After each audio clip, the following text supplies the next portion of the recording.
Hello, funeral directors. My name is Tyler Fraser, and I'd like to thank you for joining me on this funeral radio show, Funeral Services in the Web. This is episode number 26 as we continue to move towards generating more content for you, the funeral director. And it is my pleasure to have a conversation today with Tyler Yamasaki from Parting Pro. Welcome to the show. Thanks for having me. So we're actually in Louisville, Kentucky at Cana. And it's appropriate, being from UPD Earns and Parting Pro, a company that helps funeral homes manage cremation arrangements online. So tell me, why did Parting Pro decide to focus on cremation arrangements specifically? A big thing that we saw in the industry was a trend towards lower cost, affordable cremations. We saw a lot of traditional funeral homes that we were working with losing market share to other competitors who were coming in. But they still had that name brand. They still had the community influence. They were still getting these calls, but ended up ultimately losing them to other people. So what we did is we created a way for them to kind of capture that market and take back the customers that they would have already gotten, and allowing them to serve them in a profitable way. So I think one of the most valuable offerings that you have, and something that we're seeing as technology grows, is doing more from the couch at home, signing documents online. So can you talk a little bit about how Parting Pro has managed to take really a pretty complicated paperwork process and put it all online? Yeah, so the main goal of Parting is really to help a funeral home create the best death care experience for the family. And a lot of times, especially for the younger generation that is planning or arranging these funerals, is not necessarily wanting them to come in. They don't want to sit down in front of a funeral director and in the funeral home and make these arrangements. So what we did is we kind of took that process, took all the necessary steps, and created a really seamless experience so that a family can do it from, the hospital room or the comfort of their own home in a time when they're more ready to do it in an environment where they're more comfortable. So they don't have to make the trip to the funeral home. They don't have to sit there and tell you all about the vital statistics. That's stuff that can all be done with technology online. Someone might say that this is really impersonal, and it's taking the connection out of the funeral arrangement process. But I would really argue that a lot of people don't want to communicate this in a funeral home. And this is information that can easily be communicated. I think there is some of the isolation of technology that kind of disconnects us and makes us not want to go to the store to get groceries. But I think that getting this simple information can easily be done from home. The connection is very important. It's such an important service that the funeral director provides. That brings up another question. Like, would you say that this is kind of taking the funeral director out of the picture? I wouldn't say that it's taking the funeral director out of the picture. I think the fear sometimes is that technology is replacing your job, right? Whether that be in funeral service or something else. But a lot of times what technology is meant to do is it's meant to take away the monotony of a job or something that you have to do over and over and over in the same way, right? So I think there's two factors at play here. One, the consumers have changed, right? So consumers are comfortable doing things online and interacting with businesses in a digital way. So to expect them to go in any other industry, in any other life event and do things online, right? You can meet your spouse, you can buy a ring, you can get married, you can buy a house. You could do all of that online, and then all of a sudden you get to funeral service and it's like, nope, you have to come in, you have to sit here, we have to have this meeting, we have to have this arrangement, and that's the only way that we're going to serve you. The consumer is now forced to change how they do business, right, with you. And I think consumers are now looking for convenience and experience, mostly convenience, right? And so if you take them out of their convenient mode, there's going to be pushback there. And then at the same time, from the funeral director, that technology that you're using should be an aid to your business, right? So you should be able to use that to do things that aren't redundant, and that can be done with technology, because why wouldn't you? Then you could spend time, for the families that maybe do want to come in, or the families that aren't, as tech savvy, that maybe feel more comforted if they could come in and talk to you and sit face to face. But for you to eliminate that type of customer and to say, like, we don't want to serve that type of customer because they don't understand the value, or you're going to miss out on a huge segment of what we feel that the consumer is going towards. I mean, this is happening anyway. This is the way that the world is moving. A lot of these types of tasks are being done online, and there's really no stopping it. And it's interesting to hear. As we're talking about this, I'm thinking more about the importance of the officiant and the celebrant, the one that is helping the family after the fact.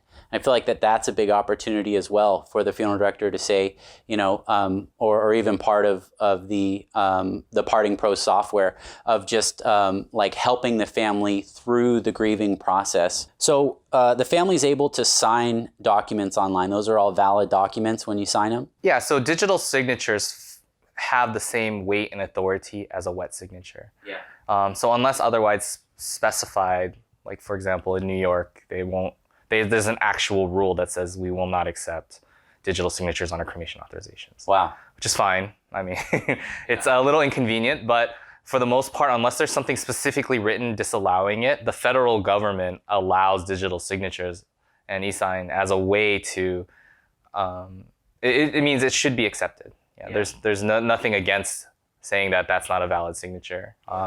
So when you use a company like we use like PandaDoc, for example, or DocuSign, those are validated in the eye of the law.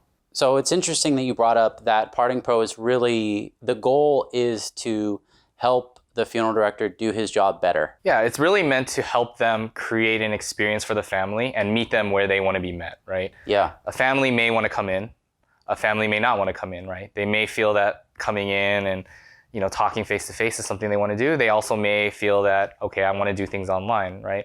So Parting Pro is not meant to replace or to say you have to do business in a certain way. Sure, it's used as a tool for you to be able to serve the family in the way they want to be served. And so you also have, through the process, the family can make choices like cremation urn, what kind of, if they want a service, is that right?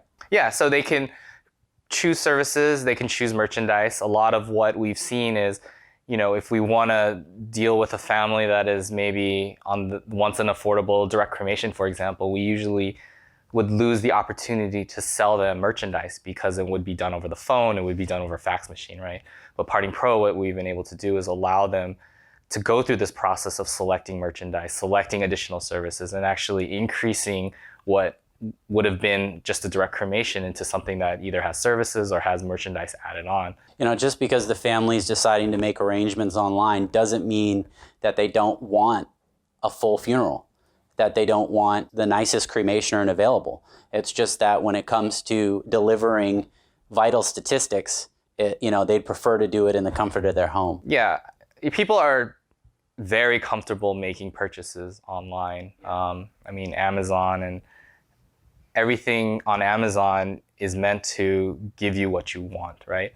And so families, what we found is that families aren't, just because they will select a cremation or something, doesn't mean that they don't want to add on additional stuff, or doesn't mean they can't add on and spend what they're comfortable spending. I think we assume, and I think a lot of times what happens is funeral directors want to assume that a cremation family only wants this.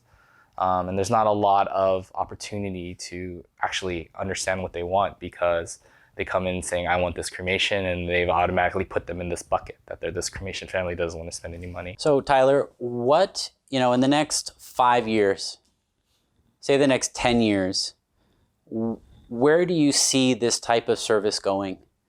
Like really, where is it going to be? I think there's going to be a complete digital transformation of the industry. The way I see it now, and you're seeing a lot of experience-based people come into the industry. For example, turning the cremated remains into diamonds or fireworks or, all that stuff. That's all kind of unique. And I think what we're seeing is kind of like what the wedding industry did, right? Like the funeral director will become less of a, here's what the traditional package looks like, we should do it this way, and more understanding what the family wants and creating really unique experiences, and turn more into an event planner versus someone that kind of just offers up what they do, And I think that that's what the most successful companies in funeral business are going to be, is when they can offer experiences, and come with knowledge that is out there, right? So if you go to, let's say, a wedding planner and ask them what's new in wedding service, they're going to give you the top 10 things that are new and up and coming and unique. But if you go to, the typical funeral director and ask them what's happening or what's this package going to be, it probably looks very similar, from day to day, from funeral to funeral, right? And so in 5 years, I think it's going to be more experience-based. Everyone's going to want something unique. And so you're going to need to be able to offer something a lot more unique than what the last guy did. So Tyler, with the use of Parting Pro, especially the companies that are smaller and using your platform to grow, who's really, if you can just describe like how your best customers are hitting it out of the park and using your software, what are they doing? Like, how are they presenting the services? So we really have two types of customers that are doing really well with Parting Pro. One is someone who has already presented themselves as kind of like a low-cost, affordable establishment. So someone who says, we offer, simple cremations or a bunch of cremation options, and we're on the more affordable side, and that's kind of all if you come to us, that's what you're gonna get. But we also find that funeral homes that maybe don't want to necessarily associate their brand with a low-cost provider, but understand that there's a whole segment of the market that they're missing out on. So someone who's been around for 100 years, who is, will offer the most elite type of funeral or elite type of experience, but also know that, they get price shoppers or they get someone coming in that doesn't necessarily fit that type of segment. Instead of just saying, oh, we can't help you, they can also Parting Pro will create a way for them to kind of serve that family in in an economical way. One maybe where they say, well, you're probably not a fit for this funeral home, but we also have this option that you can do. Maybe you want to do it online.